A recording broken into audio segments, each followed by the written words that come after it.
I think one of the hardest conversations to have in homeschooling is to understand that educational neglect can happen even in loving homes. Not because parents don't care, sometimes because they care very deeply, but they still don't see it. Welcome back to Making Everyday Magic. My name is Shauna. If you are new here, we are a homeschooling family of 4.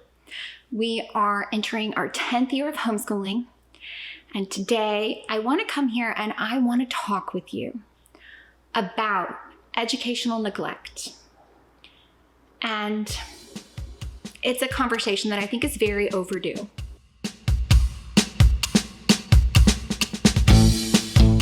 Before we go any further, please scroll down, hit the big red subscribe button, turn on the bell for notifications, and give this video a thumbs up. As always, you can find me down in the comments or over on Instagram at Making Everyday Magic. I want to start with just a few notes. Educational neglect is very serious. Educational neglect is often used in cases of extreme abuse. Think the Turpin kids in California. Think kids who are intentionally kept out of school, kept away from mandated reporters, so that the abuse that they are suffering can endure. However, there are many well-meaning parents, many loving homes who are experiencing educational neglect when it comes to their homeschoolers. I need you to know that I am not gonna be yes, mama. I am not the girl who is yes, mama. Yes, mama, I know you're doing your best, mama. That's good enough, mama. No, that is not me. It will never be me. If your best isn't good enough, I will be the first one to tell you that you should change. And today, I think this conversation is very important to have. Many of you know, if you've been here for any period of time, we homeschool in Texas. Texas Oversight is essentially none. There is no registration, there is no testing, there is nothing that lets anyone outside of my home actually know that my children exist. I believe, and I have seen firsthand, that this is a pattern for disaster. Do I want my freedoms when it comes to homeschooling? Absolutely. Do I want to have to build portfolios and keep attendance and do testing and all of that? I don't, but I know and I have confidence that my children would succeed in that situation. I know personally and firsthand many homeschooling situations where I honestly question if the children are being best served. And we're gonna have a lot of these conversations coming up, and it's important to have them. So if you are uncomfortable, I need you to be asking yourself honestly, how are we evaluating our progress in our homeschool? Because it's going to be very important that you can answer that for yourself and for your learner. Because again, I'm not going to be the girl who comes here and says, yes, mama, you're doing your best, mama. Don't worry, they'll figure it out. I do not believe that. I absolutely don't. Yes, some things will take more time. Yes, every kid is on their own educational journey. But if you're not making progress and you're not doing what needs to be done to help them, this video might be for you. I want you to know that a child can be happy, a child can be loved, a child can be well cared for, and still be educationally neglected, not given the opportunities to receive the education that they deserve. And I am 100% someone who's going to tell you that your child's education is their right.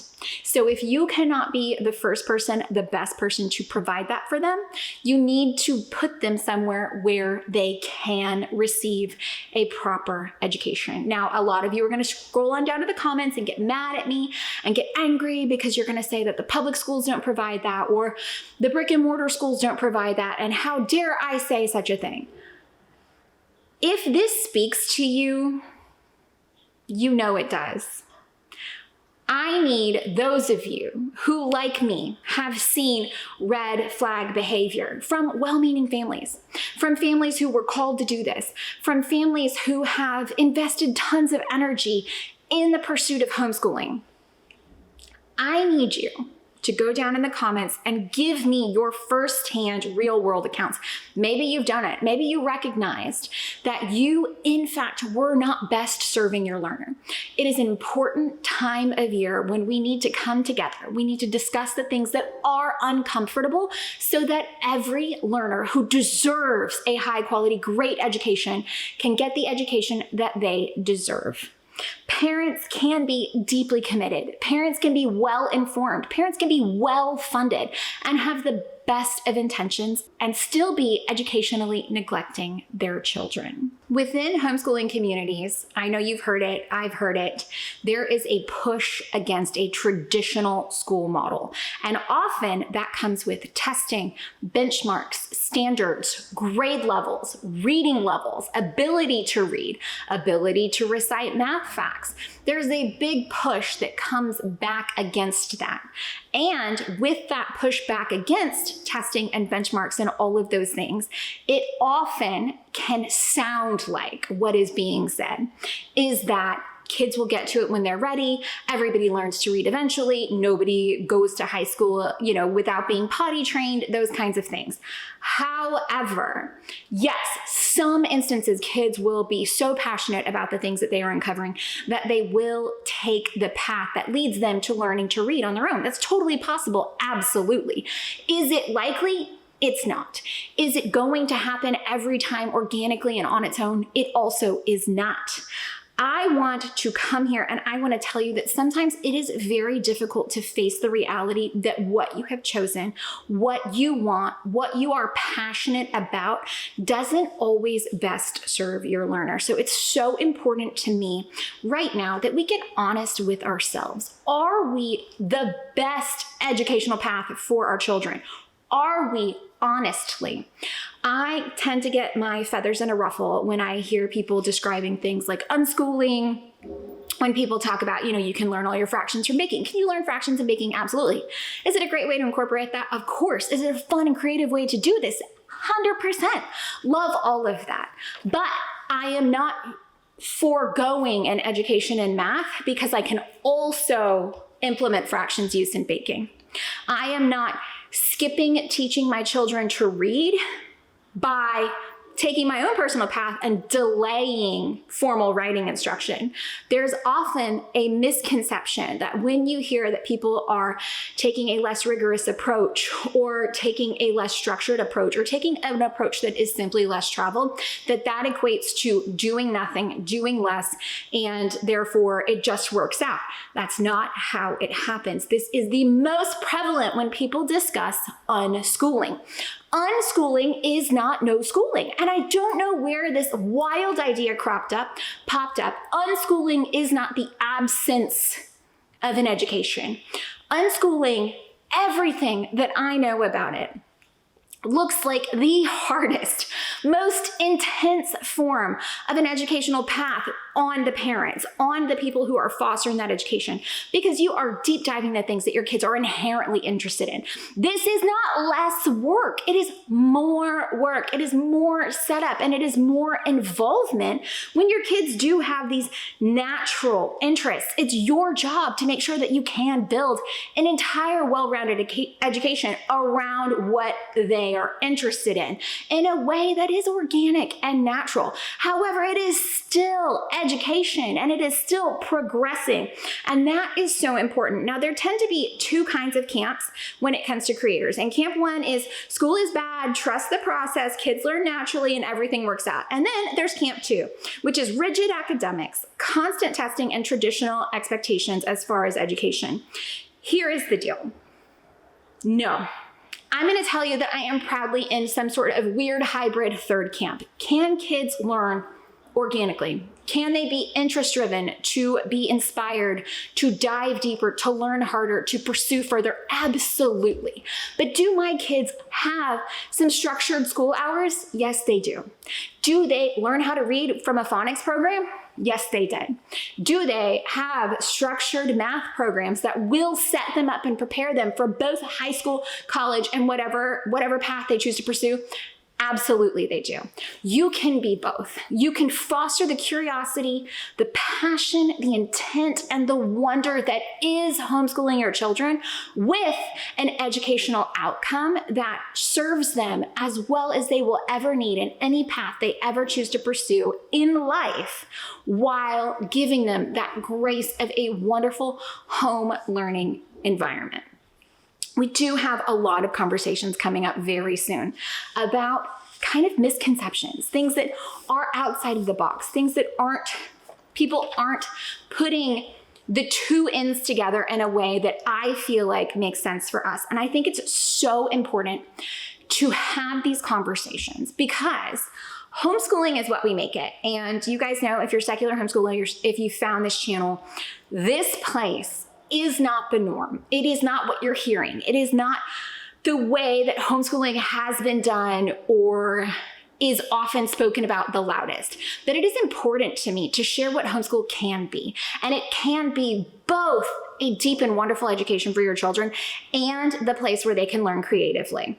It can be both, okay? They can have their interests and we can deep dive them, and they can have some of those models of being able to choose what they pursue deeply, but they're also going to learn to read. They're also going to learn their math, and that is very important because you can do both. And I am tired of, yes, mama, yes, mama. No, we are not here for the mamas, okay? The mamas do not need to feel better about themselves. The mamas need to be honest. The mamas need to be serving their babies, okay? We need to be prioritizing the high quality education of our learners. That is where my children, I have rented them. And I know that there's a lot of people who are going to really stress about, personal boundaries and all of the things. My children aren't mine. They are their own entities. They were put to me for whatever reason. Cosmically, I was meant to serve them best, but I'm meant to serve them best, okay? They are part of our unit. They are part of our family, absolutely. But I am essentially on borrowed time. I have them for a little while, and my job is to make sure that I have served them as best as I can, because we have chosen a path less traveled. We have chosen to abandon the benchmarks and the grade levels and all of those things in pursuit of an education that I believe can be absolutely better. Now, here's an uncomfortable conversation. Parents, I genuinely think, especially in the homeschool space, when it comes to this educational neglect that we don't see, because I'm not talking about beating and I'm not talking about abuse. I am talking about the little ways that educational neglect is blooming, is fostering, and is infiltrating your homeschool that you might not recognize, okay? It is very important to recognize that parents are creating blind spots in their homeschool. One way that I have seen this so many places, like genuinely rampant in the homeschool Facebook groups, in the homeschool discussion groups, in the homeschool Reddits, is that people plop their kids in front of a screen, which somehow is different than sending them to school. They plop their kids in front of a screen with any kind of online learning, whatever, and their kid figures out how to shortcut it, or they just simply aren't doing it. And the parents don't check. The parents aren't involved in the schooling. If you are going to choose to not be involved in your kid's homeschool situation, I really want you to reconsider, honestly, for the best service of your learner. If you are not going to double check, if you are not going to circle back, if you are not going to do anything that allows you to maintain even a weekly idea of what your learners are learning, doing, progressing, I really want you to reconsider what you're doing, because you're not best serving anybody. There are people who I have seen, guys, they're talking about they haven't checked all year. They get to the end of the year and they find out their kid didn't do anything. They were playing Roblox or whatever it was instead of doing what they were supposed to do, or they were finding the shortcuts to get the answers right instead of actually learning or retaining any of that information. We also have confirmation bias. So we've got the yes mamas on the socials, the yes mamas in our homeschool groups.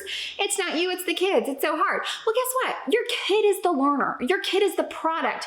Your kid is the customer. It is your job to find the best way for them to learn. It is not to excuse the fact that they won't do it. And that, I think, is really important. Something else that I see happening a lot in homeschool, and I do this, but I do this in a structured way that allows me to maintain the benchmarks that we have. So if you move the goalpost, yes, there are times if we don't have to finish every single page of a workbook before summer break, sure, yeah, okay, I'm moving that goalpost. And some days I'm moving the goalpost and we're only getting done the big stuff. And I think it's important. It's an important tool to use to move your goalpost, but it is not chopping the goalpost down and carrying it off the field and just saying, forget it, we're taking our ball and going home. It is also something that I think is so crucial in every aspect of life, relationships, home life, marriage, kids, homeschooling, every little thing. Stop ignoring the warning signs. And you know what this is. If this little sentence right here resonates with you, it's you. So go back, circle back, and look at your red flags, because we have a problem and the problem is growing. You fed your gremlin after midnight.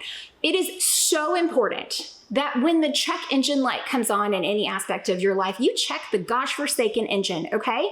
Stop ignoring the warning signs, and you know what they are. If you become insular, you are taking your kids less places, and you are ignoring all of the feedback from the people who have a similar shoe to you, check that engine light, because you have a problem. Some parents genuinely don't even know what isn't working. They haven't put the measures in place. Maybe they've bitten off more than they can chew, and they refuse to change course. It is so hard to set your pride aside and your ego aside. If you say, we made this decision to homeschool, we told everybody, I have posted about it every single day on social medias, I was big and vocal and loud and proud about how it was going to be the best thing. People let their ideology, people let their pride and their fear get in the way. And something else, that sunk cost fallacy. I've already spent the time, I've already spent the money, therefore I cannot jump ship. Absolutely not. I'm gonna say it again. Guys, one of my favorite sayings, the best time to change was then, the next best time is now. Right now. If now is the time for you, this video is going up in July. If now is the time for you to change course, you have plenty of time to change course before school starts in the fall. You have plenty of time to research something else. You have plenty of time to get honest with yourself and with your kids. They are not completely absolved of any responsibility here. I have a 5th grader and a 9th grader going into this year for a number of years I cannot even remember going all the way back. Part of the responsibility for our homeschool is on them. They are expected to show up, they are expected to do their job, and they're expected to have output and a half-decent attitude to let us get through the day. That is what I expected them. So there is a certain level of ownership, a certain level of onus that we have put on them, okay? They are active participants in this homeschool. It is not happening to them, okay? You want this way of life, you have to sign up, you have to show up, and you have to do your best. And if your kids view it as a you versus them, that's another conversation, and one that we're gonna have really soon about the attitudes impacting your homeschool, because again, it is a very important conversation to have. I want you to think about what accountability looks like for you, okay? You aren't sending them to school. There's not somebody taking attendance. For example, here in Texas, no one even knows my kids exist, to be honest with you. It is such a weight to feel like we've chosen this path for them. Also, they're involved. We've chosen this path as a family to pursue. And it is our job to make sure that what we are doing is best serving the people in our home, our learners, and the world that we will send these people into. And if you can't be bothered to check your kids' school progress, when you've outsourced the education to some sort of online platform, at least once a week, if you have taken them from a brick and mortar where there is somebody whose job it is to just keep the wheels on the wagon, it is on you. And if you cannot rise to the responsibility that this truly is, it is such a big weight and such a big responsibility. It's wonderful and it is glorious. But if you can't do the job, give it to the people whose job it is to do. And I want to remind you the things that we are looking for. I don't need your kid to be able to read by 3. I'm not saying that, okay? This is a very reasonable expectation that you would make progress in a week, in a month, in a year, regardless of where your child is, regardless of their neurodivergence or their other learning abilities. It is a reasonable expectation that we are moving, that there is progress made in whatever capacity that is. Because if you have a child who is starting to say their first words, that's a really, really big deal. And that's a big learning development. Okay, it is no less important or no less a giant leap as it is to be able to read. But if you aren't making progress, if you aren't being honest with yourself, and you are allowing educational neglect, and again, I don't care how much you love your kids, I don't care how well-meaning you are, I don't care how many people you told about this decision, I don't care how many dollars you spent, I don't care how many gods showed up in your dreams to tell you you were called to this path. If you aren't best serving all of the learners in your homeschool, it is not gonna work. And by work, I mean, sure, you might get through the end and you might make a diploma and you might do all the things, but if you're not best serving them, why are you doing this? What is the point? If what you're doing isn't better, the best path, anything, any available option that is out there, you're not serving your babes. You're not serving your loved ones, and I am not going to be the person who comes here and yes, mama's you. Are there a lot of ways that I feel like we can lift each other up? Absolutely. But there are a lot of ways that I feel like it's very important to have the hard conversations. You might be the person who needs to hear that it's okay to quit. It is perfectly fine to quit. If what you have done is tried something and you have learned it is not for you, it is not for your learner, and it is not the best, no one will ever fault you for choosing the path that is the best for your children. I want to remind you that this is a great place to be. This is a great life to have, but that doesn't mean it's a great life for everyone. It's not the best place for everyone. It's not perfect for every learner. And if it is serving you as a mom, yes, mama, but it is not serving your learner as somebody who needs to make progress to do whatever is next, then you need to reevaluate. It's possible you need to quit. It's possible you need to pivot. It is possible that you haven't even had the opportunity to put this thought into words. But you're watching this video and you recognize that this might be you. Please be honest. The first thing you can do is be honest. The next thing you can do is make change. Make change, make progress. Your kids deserve to have progress made in their education, okay? You need to know if they are not maintaining pace, if there are growing knowledge gaps. You need to know what they're doing. If you can't not just sit and physically teach them all, I'm not going to ask you to do that. But if you can't even bother to check up on what they are doing or to circle back and make sure that they're making progress, I really need you to evaluate if you can do this. It's a lot. It's hard and it's heavy, and it only gets harder and heavier. It is important to me to be a voice of reason. I support you. I want to come here and share resources. I want to make everybody's lives more magic every day. Absolutely. But I'm not going to be the girl who comes here and yes, mamas you. No yes, mamas, no yes, dadas, okay? If this is you, own it. Make a change, improve everything for the better. Now is the time. Guys, I hope that you found any of this helpful, entertaining, or informative. If you did, please scroll down, hit the big red subscribe button, turn on the bell for notifications, and give this video a thumbs up. As always, you can find me right on down in the comments. You can message me over on Instagram at Making Everyday Magic. Guys, let me know. How do you measure to know that you're on course? Especially if you're in a place like me where no one checks. No one checks. How do you measure to make sure you're on course? What have you seen that you wouldn't even necessarily have equated to being educational neglect that absolutely is? Because I have seen many things where I'm like, ooh, that ain't right though. That ain't right though. That's not right. Is it abuse? No. Do they love their kids? Absolutely. Do they want growth for them? 100%. It's not like it's intentional, but that doesn't mean it's not happening. And I think we need to start having these uncomfortable conversations because it is important that people recognize homeschool is glorious, but homeschool is work. Homeschool is an expectation that there are results. So let's have this conversation, or if you want to, drop down in the comments and give me your most absurd yes mamas, because those are always kind of hilarious. So there you go. Bye guys. You know what? We're going to need to keep having these uncomfortable conversations so that we can, for ourselves and for our learners, make everyday magic.